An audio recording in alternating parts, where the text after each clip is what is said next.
الحمد لله الذي لا يجري عليه الزمان ولا يهويه مكان. كان ولا مكان قبل خلق المكان، لم يتغير عما كان. علم ما كان وعلم ما يكون وعلم ما لا يكون لو كان كيف كان يكون. ثم الصلاة والسلام على من لا نبي بعده محمد بن عبد الله وعلى آله وأصحابه ومن نهج منهجهم وتسنى بسنتهم إلى يوم الدين. أما بعد، مو مسا تانو سانيا مسا من كارين على مسا يارو مسا مي أني مسا مانغا أكل بلا على مسا يارو مو بسريا تي نباتو لمو نفوفو مسا كبا كسر توك مولا تيدين مكن محمد صلى الله عليه وسلم minna kamuna lupo filis la ko kamo bla kana si akoka sala tu ne mena kisikase ochile ma ala mokra amen numuna sala tu na nindia la kamo adi sala ne mero ala mokra amen mo sawa ni ne bi ka sawa dande sawa mena ibe sawa la ye sawa kanfo mo anyi na mo ba de ma pela de ni fe mo itro ma lo kantina fola anye minyo ma fo anye ne ba mo ala si ko la le kroma mi fo na anye o kile ne foto anye wole fo ni Allah taala bulu ci la anye sallallahu alaihi wasallam ko fadhakkir fa inna dhikra tanfa'u almu'minin ko ci la hakilo blake ko hakilo blale mu'minu munafana mo nan wolo hakata kamo hakilo bla meni foto mo yenti ala kala o mina jusudi moma ala mo kala amen mo ko to membara non anti ala kawsara di moma ala mo kala amen mo sitina aduna arijina kuna ike wali mai dundo di woni ngele ma ani na siame tamala wa do fo la bamba o ya fo ko a ko li islama ya woni ngele afana ye ike wallo kala dina famiyal ko nyuma di moma ala mo kala amen mo kuma to me ko ka bi wole hejile afisa wande ya anake juna fisa wande ya me wala mo bauni mo fa umutani hejila iba manyilingala mo na lube makuma ba me abe di misande sini ka fo mine na asela bima alutima baba hakima susu bi wuli la kata makamputani hejile la ikoto kabana ngomu yena afanga bon ikoto ayira sulo na eno le ka fo ja ilele rete ko ifana katalo na yeno le ka fo ja ala bato bawi yeno ile ka bato wonya ko taro ima bato wonya ko taro ala bato bawi yeno me mi de hejile fon mona lo alo mo dinamino na ken islamaya dinale dinalo wasani mbale e dona de madina dirote ko pelade ni lo kila dirote organiser nye ila sini fana kiama sini ka karo benya me makao fana nyenyi mo bato mun kala slama ya loni tungulu lu ko kan alulu na wole hejile kala bla mo belade ni halijo ala mo ko amen mo alon heji jebili mene wole li kan jebili me alala din ro kuna go ta jebila kuna bo ya sebeni mo me ma wota jebila kayira mo na lula kalon kafo ala na mo wule swazila muka ankata ale ala taala la bonye ka heji iba fo la mo lu nye kafo mo so la makankono ka bunye makankono ka sanyi mo so ka bina ni so ka sa ama heji o wora to hakima wallahi o kala asroni makale kono ka bunye yi ka ke mole kama nyini ga kubeli ji ko la la kama heji ba woni wo business le ma abe bana wuru sorola heji kala wuru mu sorola wala ale tafe ala business nyami heji fe donc ale to wole ma ha fala ta to ko sela masa ya ta pa sorola ama heji ibe u fala do nya wora to hakima kayira ka fo wole li me be ta jibila kala mo ka jibi bo wuro ala mo kala amen me ay frantena jibila fu ya si aleta ala na heji kala komene amadam nabi bato me yino ne yino kakoro jani nu mando munna wole hejile makanga una ala kafriya heji mala lo abulu ako ne tita kala la nyebutu ate kala juulene me kada na sina Ibrahim tile makasi ha fo tilala wuli la sallallahu alaihi wasallam heji mala lo me akenyale na changer la afo ne bukake ala minya tite kala ala nyebutu ate kala juulene wa soro tila na la lo mena ju keme saba ju biworo ju saba mete kala ko abero kunite ko bal kayira ka fatite kala ala nyebutu mais jani mo se Roma kabaloni di wala kala mo jena ada tula lela se sina Ibrahim wa mi ken kata ala de baya blai e Rome e wi makansi dia mo tenena ne mo ki wuli yere ne ka fo ya fe kati si yorolo ka baraka itisisi la ne ho hakili mo mena itisisi la kama soro abeti ni lele Sahara Mayro, afana tini Mayro le makan. Halini tini mabatila ba. Développement na la développement la wara. Aye tala ibe tala mo parcelle sami kala yetala yena tini le mayno wal ardi lil bay. Do wira fula Abraham ka fo jabal lil bay. Ko du sanda aye na tini le farabanza. Mais Allah tala na kum ala wuli la minema. Ana sena Ibrahim le lola ka fo taiti la famille blayeno oui logé et loni makona na wo lombe sala aka ba barakala sena Ibrahim de wole Ismaïl ka bate yeno ayeta la watimina ka basi basimane te kulo mais aloni dite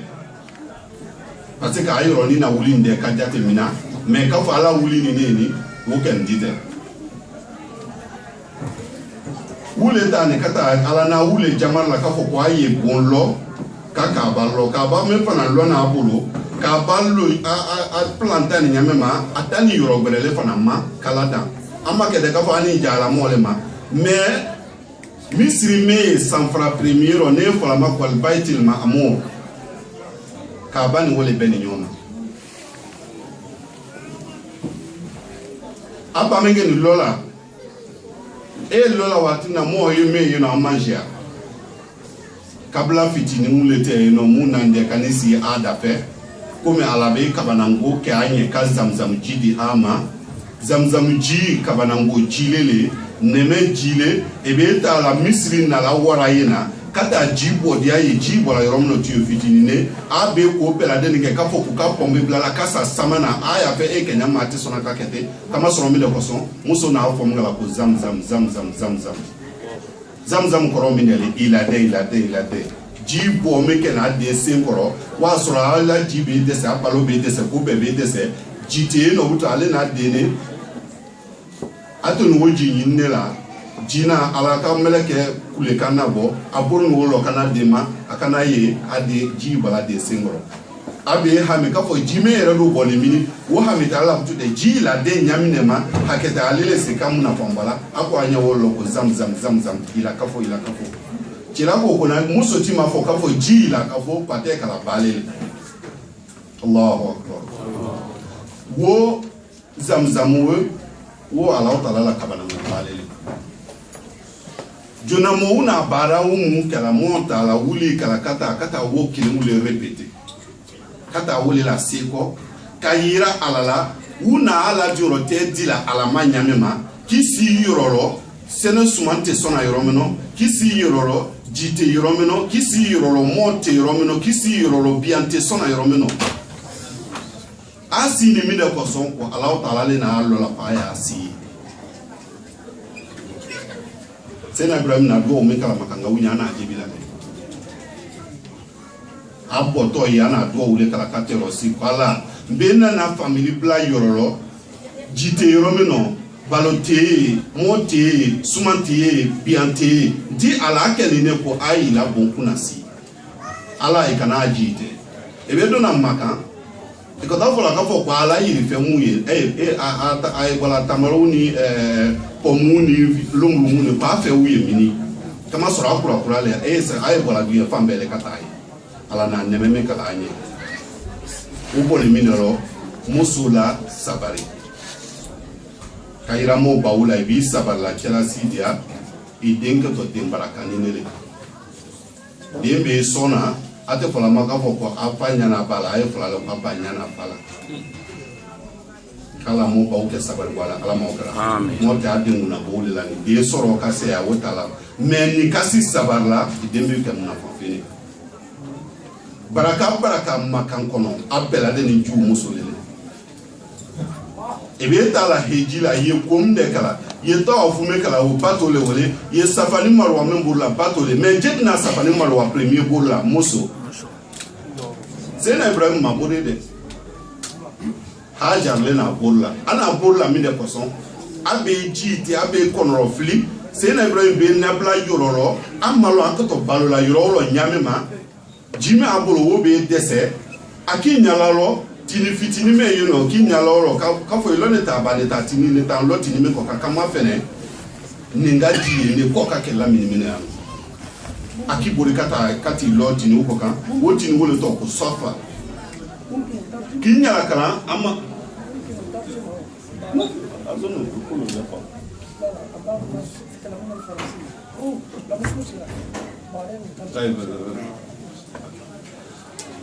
akaye jimi jitala minino aki nyalo fana tini do me suye no wala wole to ko marwa aki bori kata ayeno kata marwa kata iloyo no fana ki nyala kala mafi me gila ni konro filima amala kenya minema abe bola tini do ko kaita tini do ko ka o ke siya wulumbla wole ko so heji de umbe tala pela de ni safani marwa bolla siya wulumbla kala bla mo harjo ala mo ka amen ebe sofani marwa burla ikake ne anyanya ma ila sante kake nyanya ma yani bande ko to rabola ate kala ka fo burle kala des me yise no balale jani bande wala ile bu nyinga la ko mo be jelike kama soro mi de koson ala yira la lila ka fo ho ila amanu kake yoro climatiser ne yamaka ke la solella ni asumani yamaka ke jilobe balla yami jimi ini mo wule aha muso menkele na wokela akele pesa ade sini wo minji nyini nela jita bolo abladi atama sumanta bolo abladi atama foi tabolo woni sala kisabare kama soro mi de koson kama soro jena fola yan pa halale na fola ko na siro roi kala moso sabala ala mo kala moso sabala ala mo mo alon e ba me na family be son moso le soni ne family ma son moso le ma son kala mo ba ulo sabala ala mo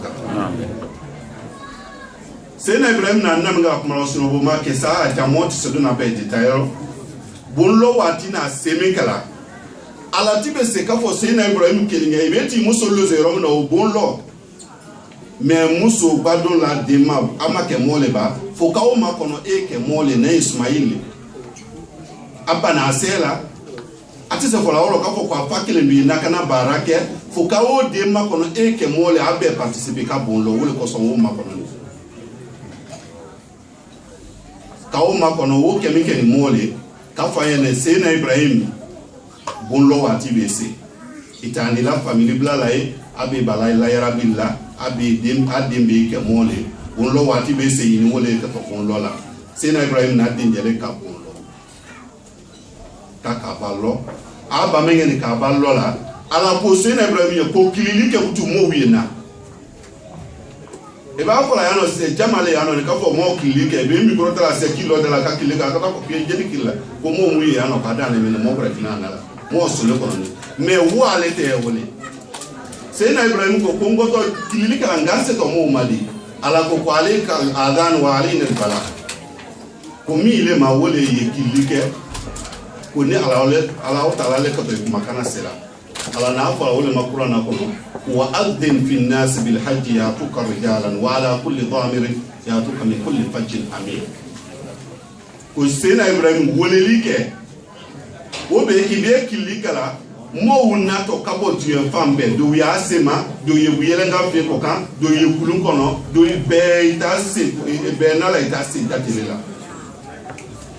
mo kabo mo boto tu fambe la kabo kati na famille ko mali moma ala mo amen ebe ta la wolo na la kile se be kuna di jono kafo kule mo le la adama de belebele lile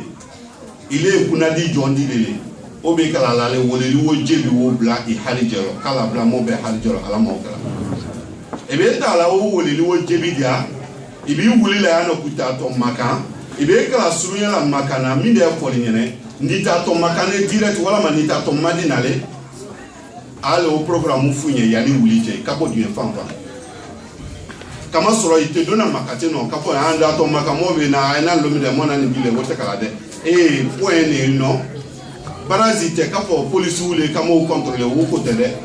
ala o tala la parasile la ni makana mini bela de na donda susu makana parasile la na bela kapo ibese la yoromeno yano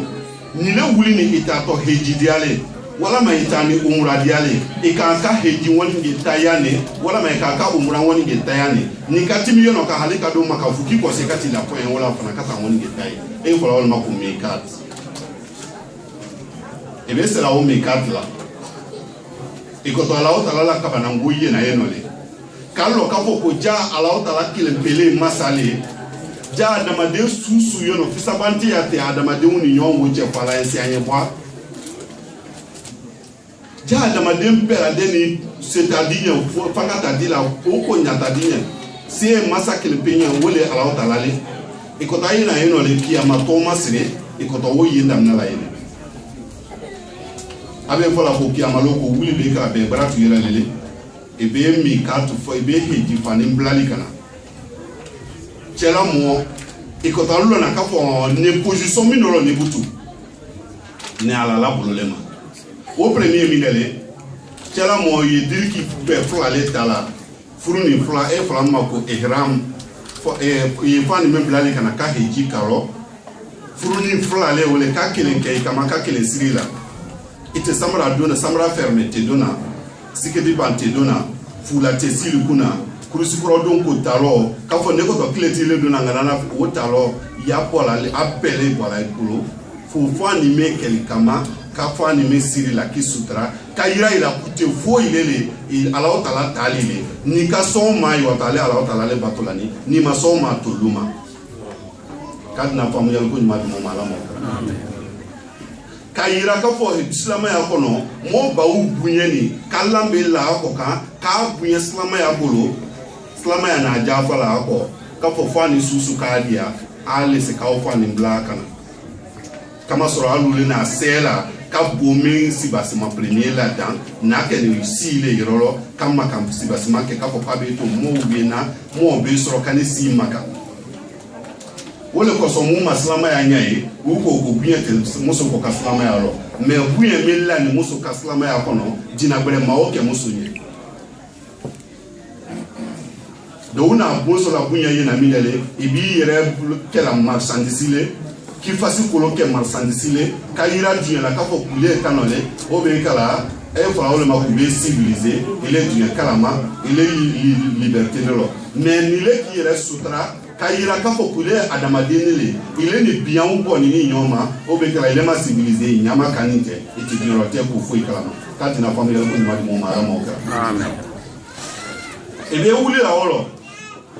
ebe sera mikat la be bila fo ni blali kana ite parfait kala ite suma biana keliko ka ko ye mi de kala ye heji woni yele kala kayira ka fo kuna go barate ikoto kam premier mi le fola wole allahumma labbaik labbaik la sharika lak labbaik labbaik innal hamda wan ni'mata lak wal mulk la sharika lak labbaik ikoto fola kunti ala ina wole limen dona sena ibrahim da kafo ko e wole like e islam wole muli menani ile ala taala ma e wole muli menani kafo ko kiyama wuli ke to ay wole ne wo mo dilele bi jebi di alam bi jebi na wole lime kala bi jebi la beka ko wole fatia siliru anyame ma la beka hejiro tena kala hejidi mo pe ma ala mo kala alam bi jebi tano ile ala taala lenye masa ya ile ala taala talele masa te membato le mo muna fanfule ala taala kilempe bi jebi ina ngilime ga mbi jebi ni kapa wo jebili wola qui conseille kana so ka fo kule manasi abelebreta imigire ne imamo mane wolo de ni yere le ne na wolo kala mo ki so mala mo ka amen mais wo be ke dalu le dunye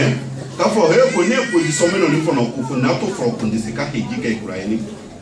kama so mbe bola heji la ndafe ka mi ke tabutu na fe ka barami na lo na fe ka mi ke tanda fe ka mi ke tano ndafe ka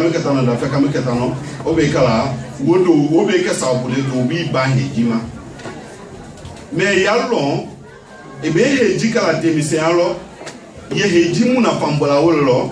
ititaka la samado na wolo ititaka la samado na wolo mais ni ka koro wala ma ile redo ba fola ka fo ne nyamma ni diseka heji ken ni kando sika sabime no fo ne bo dimisi ameno fo no o be kala me koro la watu na na soro ka heji ke jeti kalon si jate li ti de di ni ko sando la sera ba itena na la wala sera wotenga ikwa wotenga kala mollo limere ala tala ala mokera amen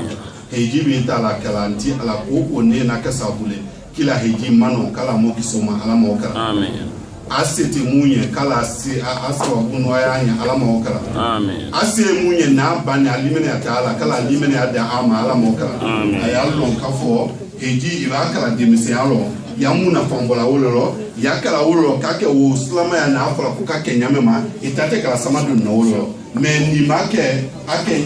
ake wati o be kala itana to kala samadu nulo do uta to la doctor solela do uta to yorodo yeno itina sala tala uta ma ukala ko ma la nyini ni fenyama ku mi mola wati bese mo bese ka kuma kuno sunyaye kayira mo badumula ko spote no tirote ko me hejiti la ko flanga fo ya flanga fu ya le kula ina ashrakta la yahbatanna amal ibe flanga fu la alama ila bara be damna abi bla zero alaka ta soro ku be hiji ya wakile wala ma be batu susuke abe ti en wole me ijuru mu le kula ina bra iko ni beta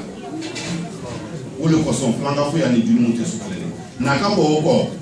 ku breti no me hiji ti me ni juru mu ka wara hiji bra ile obi ka abaskile to ko te do wole la ela re heji tono makima ko kala mo kisoma ala mo kara amen kala mo la taku na mo la ala mo kara amen mo jamna meno ni di ala kala jamna me here mo ma ala mo kara amen to ya fanka mo kisoma ala mo kara mo umma kola ta belgique ka ufo AMC toro afo erebe ke na anye erebe ke monye ala asia manda mo pali jero erebe ke ninya ala ke tumba nye blale sando ta jama ka o tumena ala mo kara ejide shama kabla mola communauté ala mo kara ejide shama kabla mola communauté ala mo kara limene ati mula kala limene ati muma ala mo kara ajalo mula miyesi ana jalo ko wala ma ko kene ata ko wala ma harje ta ta harje salman ya ma hakene adi ama ala mo kara ربنا آتنا في الدنيا حسنة وفي الآخرة حسنة وقنا عذاب النار ربنا لا تزغ قلوبنا بعد إذ هديتنا وهب لنا من لدنك رحمة إنك أنت الوهاب سبحان ربي رب العزة عما يصفون والصلاة والسلام على المرسلين والحمد لله رب العالمين الحمد لله رب العالمين أنا المنيس سيفو كما نسي على مكلا أبي قرآن البيفو كأرجني قرآن كالبيف على مكلا الفهم كلا البركة يا أنا ألم تعالى مدرلا نمبر بنا بيرنا كبيكار مجموعة على مكلا. Chers parents, chers frères et sœurs, l'imam vient de parler de l'histoire de la Mecque.